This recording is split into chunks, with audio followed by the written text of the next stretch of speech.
Sim. Ok, então vamos lá.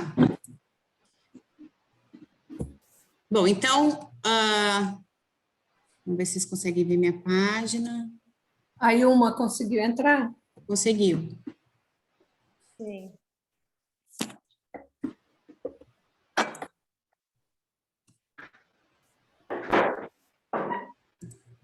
Vocês estão vendo? Sim. Sim, então tá bom. Oração, tipos de orações. Isso. Vamos lá. Então, vamos falar sobre oração, tá? Então, em primeiro lugar, o que que significa a palavra oração? Eu gosto muito de procurar o significado, porque isso dá um outro entendimento para nós, tá? A palavra orar, ela vem do latim, a origem dela é do latim, e significa falar. Por isso que, quando a gente fala que alguém vai falar alguma coisa, a gente fala que vai ser uma oratória, o orador, né? Então, oração significa falar com Deus, tá? Então, vamos lá. A gente tem na Bíblia, lá em 1 Tessalonicenses, orar sem cessar, né? Então, aí a gente pergunta, como que eu faço, por exemplo, para orar sem cessar? Em alguma outra tradução, diz assim, orem continuamente, né? Então, assim, eu preciso estar falando com Deus o tempo todo, eu preciso estar em oração o tempo todo. Nesse caso, quando fale ore sem cessar, continuamente, significa que a gente pode estar num estado de oração. É quando a gente consegue estar consciente da presença de Deus a todo momento. Nós não precisamos interromper Deus na nossa vida, porque Deus, ele não visita, ele habita em nós. Né? Então, quando a gente fala orem sem cessar, significa que tudo que a gente for fazer, a gente tem que lembrar, estar toda hora lembrando da presença do Senhor em nossa vida. Né? Em Colossenses 3,17, diz assim, ó, tudo quando fizerdes, seja por meio de palavras ou ações, fazei em nome do Senhor Jesus, oferecendo por intermédio dele graças a Deus Pai.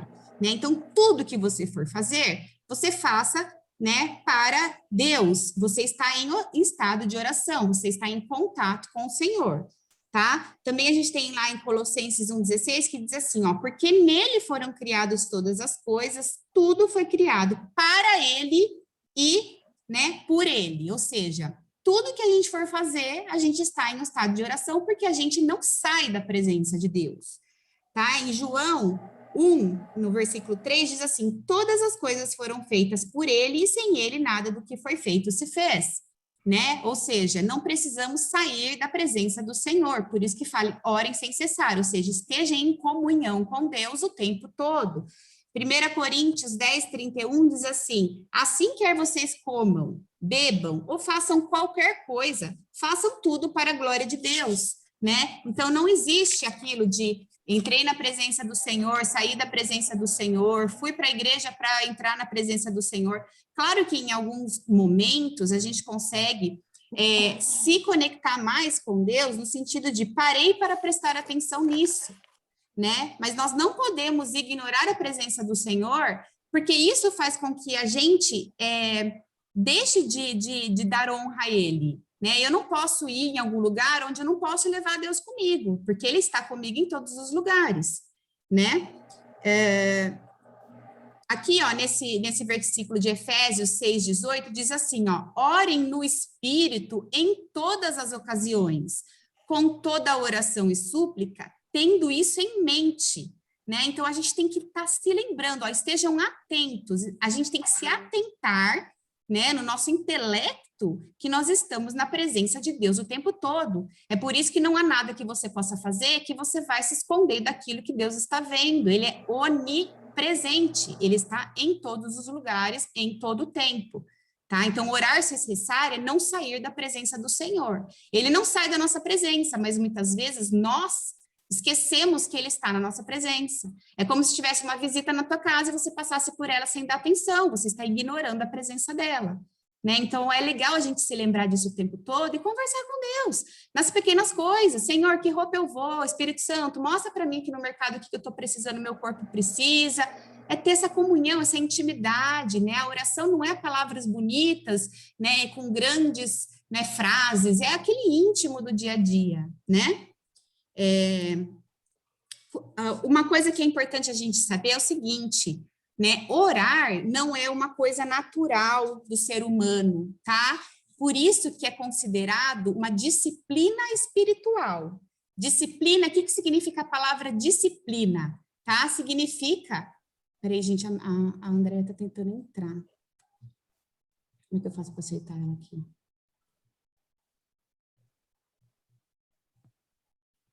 Pronto. Bom, então, disciplina significa obedecer, né? Uma regra. Por que é considerado disciplina espiritual a oração? Porque não é natural do ser humano a gente buscar a Deus, tá? Então, é como se fosse um regulamento, como se fosse uma conduta que vai nos assegurar um bem-estar. Quando a gente fala que precisa ter disciplina na alimentação, precisa ter disciplina nos exercícios, é algo para o nosso bem que foge do nosso natural. Né? A gente não precisa se lembrar de comer, que a gente tem fome, mas orar não vai acontecer naturalmente, a gente tem que impor isso. Por exemplo, hoje eu tinha compromisso 7h30 da manhã e geralmente eu faço meu devocional cedo. Eu sabia que eu não ia ter tempo de fazer o tempo que eu queria, então eu acordei mais cedo, eu acordei às 4h. Por quê? Porque é uma disciplina. E eu falei, Senhor, me levanta da cama, não me deixa dormir de novo. Por quê? Porque é contra o nosso natural, a gente tem que insistir para cumprir, tá? Calma aí, tem, lá em Romanos, deixa eu ver onde que está aqui. Bom, esse daqui fala, quando vocês orarem, não seja como os hipócritas, eles gostam de ficar orando em pé nas sinagogas e nas esquinas, a fim de serem vistos pelos outros, né? Então, o que acontece? Naquela época, os líderes religiosos iam para o meio, assim, né, das pessoas para fazer grandes orações, falar em voz alta. Por quê? Porque eles queriam ser vistos pelas pessoas, né? A intenção do coração deles não era buscar a Deus, era fazer bonito para as pessoas, né? Por isso que Jesus chama eles de hipócritas, né? A palavra hipócrita significa aquele que tem um comportamento contraditório, fingido, né? Então, ele fala, não seja como os hipócritas, né? Que fazem pelo próprio ego para serem vistos, né? A recompensa deles vai ser só aquela das pessoas que estão vendo, porque a real, né? Qual que é a real intenção de quem ora é procurar por Deus, buscar um relacionamento com Deus, tá? Eles queriam, amor, deixa eu só falar, eles queriam ser vistos pelas suas obras. Exatamente. E a oração é muito mais do que obras, muito mais do que aquilo que as pessoas veem. A oração é um relacionamento. Exatamente. Aí, por que ele fala assim, ó, entra no teu quarto, né, no teu aposento e fecha a porta e ora teu pai que está em secreto e teu pai que vem em secreto te recompensará, né? Por que ele fala isso? Né? Não significa necessariamente o seu quarto, né, o cômodo onde você dorme, significa o seu íntimo, o seu interior. Você pode estar num ônibus lotado, se você conseguir naquele momento calar a voz do mundo, entrar assim e conectar com Deus, esse aí pode ser o seu quarto secreto, né? Ele fala isso porque nessa intimidade é quando a gente consegue, né, ver a manifestação, é quando a gente consegue não só falar com Deus, é ouvir aquilo que ele tem para falar conosco, né? É onde a gente consegue ter a atitude correta da oração, que é, né, a pessoa de Deus, tá? É separar um tempo, separar um espaço, livre das distrações, tá? O coração e a mente pronto, não só para falar, mas como para ouvir o Senhor, né? Então, por exemplo, de manhã, eu evito pegar meu celular para ver mensagem, se eu já penso, eu tenho que responder tal e-mail, tal coisa não aconteceu, tal dinheiro não caiu, e eu já contamino a minha mente. Então, eu tiro as premissas do meu dia, os primeiros momentos do meu dia, para conversar com Deus, tá? É como se eu tivesse, antes de começar todas as minhas atividades, dar espaço para que aquele que mais me ama me instruir naquilo que eu preciso fazer no meu dia, dedicar a minha agenda, saber aquilo que ele quer me ensinar, tá? É onde a gente está com nossa mente menos contaminada. Se o inimigo souber que o que faz você esfriar com Deus é você não tendo um tempo com Deus, ele vai usar de distrações para você não ter aquele momento. Tudo aquilo que a gente não coloca como prioridade corre o risco de não acontecer. Vocês já deixaram para fazer exercício na hora que deu no dia? Você não vai fazer, né? Sempre vai ter algo que vai substituir isso. E Deus, ele quer o quê? Ele quer a nossa prioridade, ele quer as premissas das primeiras horas do dia. Se alguém falar assim para você, se você trabalha, alguém falar assim para você, você entra todo dia às 7h30, mas na manhã você vai entrar às 7 horas. O que você vai fazer? Você vai colocar despertador mais cedo, você vai se organizar para tomar café mais cedo, para sair mais cedo. E por que para falar com Deus você não se organiza, sendo que, meu dia é corrido? Acorda mais cedo. Quem vai ganhar com isso? Você. Sair de casa sem ter tido um tempo com Deus é sair para uma guerra sem estar paramentado para essa guerra. Você vai ficar mais suscetível, mais fraco, né? Você vai ficar muito mais vulnerável a coisas que, se você tivesse se alimentado da palavra, não iriam te afetar, tá? Aqui em Mateus 6, 7, 8 diz assim: e orando, não usei de vãs repetições, como os gentios que pensam que por muito falarem serão ouvidos. Não vos assemelheis, pois, a eles, porque o vosso Pai, o Pai sabe o que vos é necessário antes de você pedir, tá? Então, às vezes a gente pensa assim, eu vou pedir, né? Vou ficar pedindo todo dia a mesma coisa. Deus já sabe o que você vai pedir antes mesmo de você falar, tá? Ele é onisciente, ele sabe tudo. Então, às vezes a gente pode perguntar assim, mas se Deus sabe, né, o que nós vamos pedir, por que a gente tem que pedir? Por quê? Porque isso mostra a nossa dependência, a nossa confiança nele, né? Ele já sabe o que a gente quer. Mas quando a gente fala, apresenta as nossas petições, é quando a gente dá a oportunidade. Você vai ouvir, por exemplo, um conselho de um amigo seu, se você não abrir o caso para ele? Não. A partir do momento que você fala sobre o assunto, é que você dá abertura para a pessoa falar. Então, quando a gente apresenta a Deus os nossos anseios, as nossas petições, é quando ele vai trabalhar naquilo para o teu bem, porque todas as coisas cooperam para aqueles que amam a Deus, tá? Nós oramos para ficar mais próximos dele. Uma oportunidade de demonstrar a nossa submissão, a nossa confiança, desenvolver conhecimento, intimidade, tá? A oração nos torna mais conscientes da nossa dependência de Deus. Em 1 Timóteo 2:1 diz assim, antes de tudo, recomendo que se façam súplicas e orações e intercessões e ações de graças por todos os homens. Né? Então, ele fala, antes de tudo, façam oração, petição, né, por todos os homens. Aí, por exemplo, o que a oração ela vai poder nos proporcionar, tá? Depois eu vou passar essa apresentação para vocês. E tem aí algumas né, vamos falar das dádivas da oração. Então, saber que Deus responde, em Jeremias 33:3, diz assim, clame a mim e eu responderei, e direi a vocês coisas grandiosas e insondáveis que vocês não conhecem. Então, em oração, Deus revela ao nosso coração coisas que sem isso a gente não conseguiria perceber. Clamem a mim e eu responderei e direi a vocês coisas grandiosas e insondáveis que você não conhece. Tá? Também saber que Deus cuida de nós, 1 Pedro 5:7 diz assim, lancem sobre ele toda a sua ansiedade, porque ele tem cuidado de vocês. Então, Deus cuida, né? Também saber que ele nos livra dos medos, em Salmos 34:4 diz assim, busquei o Senhor e ele me respondeu, livrou-me de todos os meus temores. Então, Deus também livra, ele vai minando aquilo que contamina o nosso coração, tá? Receber aquela paz que guarda nossa mente e nosso coração, em Filipenses 4:7 diz assim, não andeis ansiosos por coisa alguma, mas em tudo, pela oração e pela súplica e ações de graça, apresentem os seus pedidos a Deus. Né? Aí depois, mais para baixo, diz, e a paz de Deus, que excede todo entendimento, guardará o vosso coração e a vossa mente em Cristo Jesus.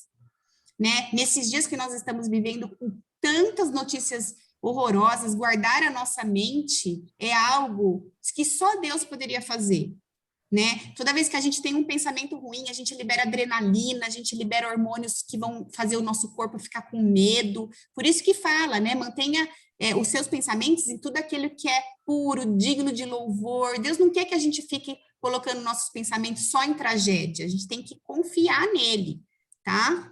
Receber misericórdia e graça, em Hebreus 4,16 diz assim sendo, aproxime-nos do trono da graça com toda confiança, a fim de recebermos misericórdia e encontrarmos graça que nos ajude nos momentos de necessidade, né? Então, Deus sabe, ele disse que passaríamos por aflições, mas para ter bom ânimo, que ele venceu o mundo. Ele disse que jamais nos deixaria, jamais nos abandonaria, que poderiam as águas, né, a água subir, que a gente não ia se afogar, né? Passareis pelas águas, elas não te afogarão, né? Então, por exemplo, Daniel, a fé deles livrou eles da fornalha? Não, mas a fornalha não queimou. Então, nós vamos passar pelo fogo, né? Mas ele não vai nos queimar, tá? Recebemos poder. Em Tiago 5,16 diz assim, a oração de um justo é poderosa e eficaz. Em outra versão diz assim, a oração de um justo pode muito em seus efeitos. Gente, isso aí a gente consegue testemunhar na prática, coisas que a oração tem feito, milagres, sabe? Testemunhos de gente que ora e não tem como, é o fruto do Espírito Santo, né? A gente vê na prática aquilo que Deus promete, tá? Também conhecimento da sua vontade. Quando a gente gosta, ama uma pessoa, a gente quer saber do que ela quer, o que ela espera de nós. E a oração nos faz ter essa inteligência espiritual, né? Em Colossenses 1,9 diz assim, ó, por esta razão, nós também, desde o dia em que ouvimos, não cessamos de orar por vós e de pedir que sejais cheios do conhecimento da tua vontade em toda a sabedoria e inteligência espiritual. Tá? Só consegue ter essa inteligência espiritual, Deus diz que dá sabedoria a quem pedir, né? Aquele que pede, tudo aquilo que a gente pede, que está alinhado com a vontade de Deus, ele dá. Ele fala, se eu estiver em vós e vós estiver em mim, pedireis o que quiseres que lhe será feito. Né? Então, quando a gente está em comunhão, alinhada com a vontade dele, a gente passa a querer aquilo que ele quer para nós. E o que ele quer para nós acontece, porque ele dá aos seus enquanto dormem. Ele fala, não se preocupe, buscai antes o reino do céu, e o que você precisar lhe será acrescentado, né? Ele fala, Tiago fala, vocês não recebem porque pedem mal. Por quê? Porque as pessoas, como elas não estão em relacionamento com Deus, elas pedem coisas para si, né? Então, vai receber aquele que pede de acordo com a vontade de Deus, tá? Então, Jesus fala para os seus discípulos como que se deve orar, a oração que a gente conhece já, que é chamado de Pai Nosso, né? E, na verdade, ela não tem título, e esse título de Pai Nosso foi porque algumas partes, né, da passagem das traduções, eles pegavam o primeiro nome, né, que nem quando você vai salvar um arquivo, você não põe nome, ele vai pegar o primeiro nome do arquivo e salva, né? Mas ele quer dizer muito, por quê? Porque... Alguém falou comigo? Não? Porque é bem isso, e eu quero que vocês percebam aqui, ó, Pai Nosso, tudo que ele fala no coletivo, ele não fala meu Pai que está no céu, santo é o teu nome, venha a mim o teu reino. É Pai Nosso, venha a nós, o pão nosso, nos dai, é tudo no coletivo, pela importância que quando a gente está orando, a gente tem que lembrar e orar pelas pessoas.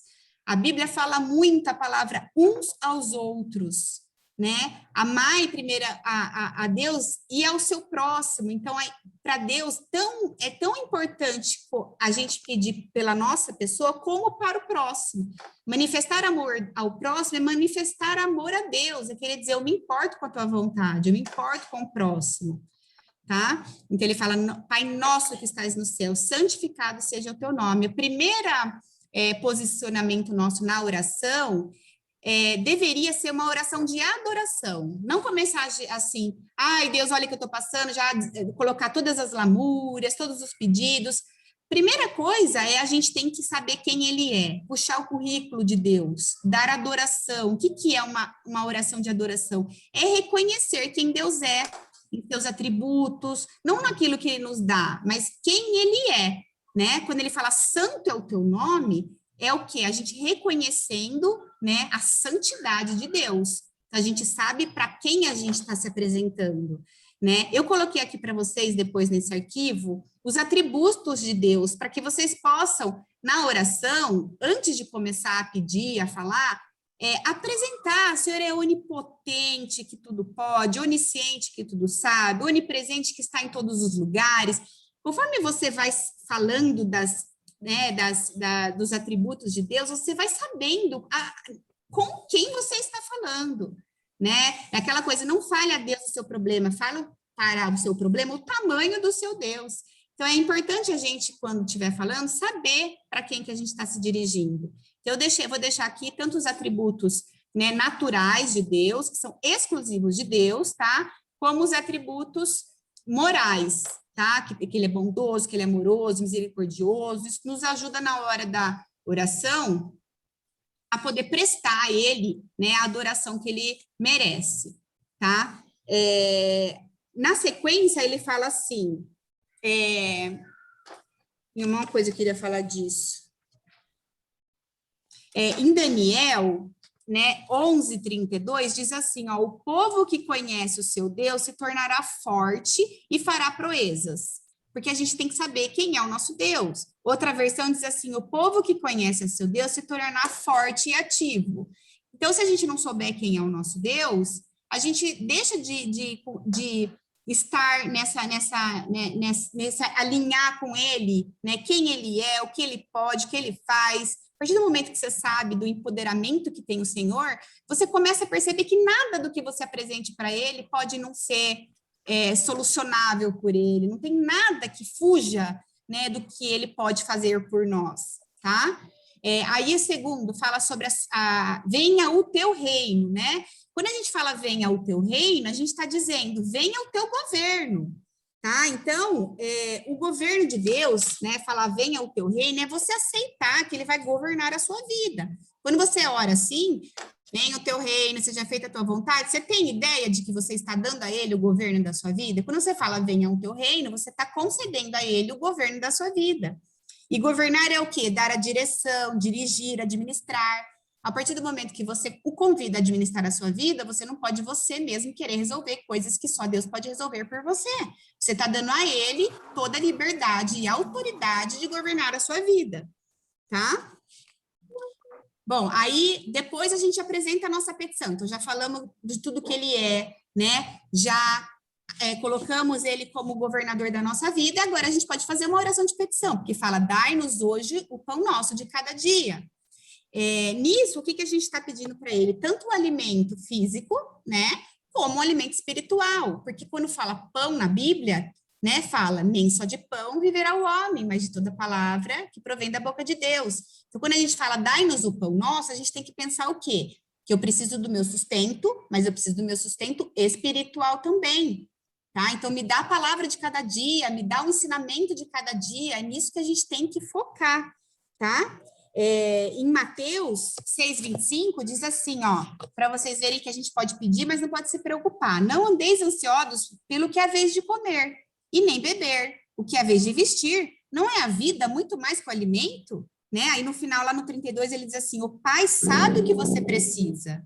No 33 diz assim, buscai primeiramente o reino dos céus e sua justiça, e todas as coisas lhes serão acrescentadas. Então, antes de você sair no seu dia procurando trabalhar, porque você tem uma reunião, você primeiramente buscou o reino dos céus? Você primeiramente, antes de tudo, buscou a Deus?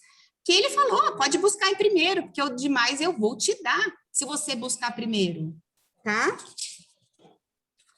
Bom, e aí a gente tem também a oração de confissão, porque ele fala, perdoa as nossas dívidas, assim como perdoamos aos nossos devedores, tá? É você tirar aquela carga das coisas que você fez, porque a gente está em processo de santificação, então a gente, mesmo tendo comunhão com Deus, a gente pode diariamente estar fazendo coisas que não agradam. Então a gente pode falar, Senhor, coloca um holofote naquilo que não está te agradando, me faz ver, me traz, né? Me traz assim ao meu conhecimento aquilo que não te agrada. E quanto mais você se aproxima da luz, mais claro fica a sujeira. Então, você vai começar, o Espírito Santo vai começar a te incomodar naquilo que não está de acordo com a vontade de Deus, tá? Em 1 João 1:9 diz assim, se confessarmos os nossos pecados, ele é fiel e justo para perdoar os nossos pecados e nos purificar de toda injustiça, tá? Então, faz parte, a gente todos os dias dar uma varredura, né? Igual o computador dá uma varredura no vírus, vamos dar uma varredura naquilo que eu fiz.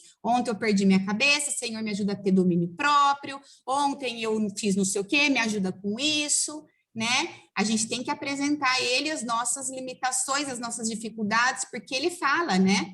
Que é dele o querer e o realizar. Então, a gente pode pedir para ele nos ajudar a ter forças para tudo, para ter disciplina espiritual, para ter mais fé. Eu falo todo dia, Senhor, que amanhã acorde com mais fé ainda, redobra, enche, deixa transbordando, mas põe mais fogo aí. A gente pode pedir, tá? A gente deve pedir.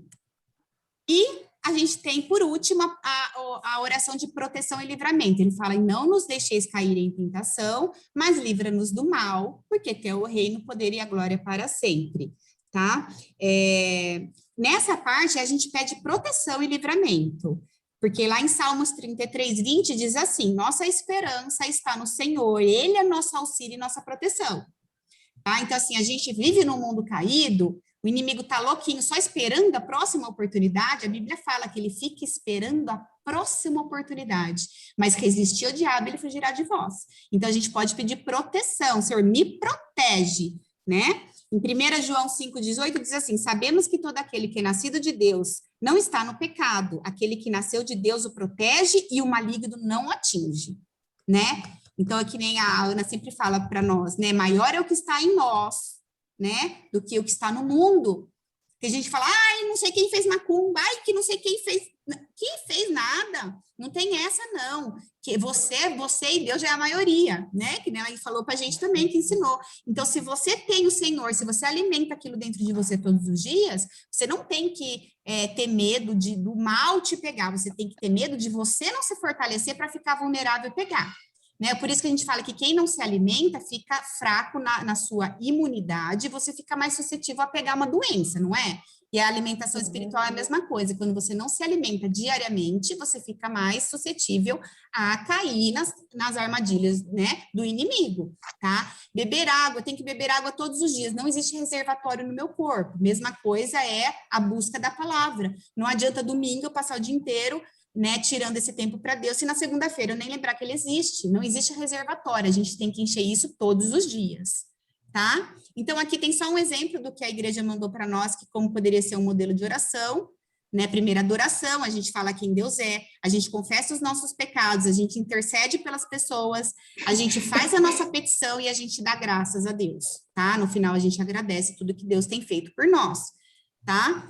E, para terminar, tem uma frase de Charles Spurgeon, que era um pregador muito conhecido, que ele diz assim, ó, se formos fracos em nossa comunhão com Deus, seremos fracos em tudo. Devemos entender que a oração é mais que essencial para a nossa vida, conforme Jesus nos mostrou, pois, como diz certa frase, a oração, através da fé, nos faz crer no invisível, ver o invisível e realizar o impossível.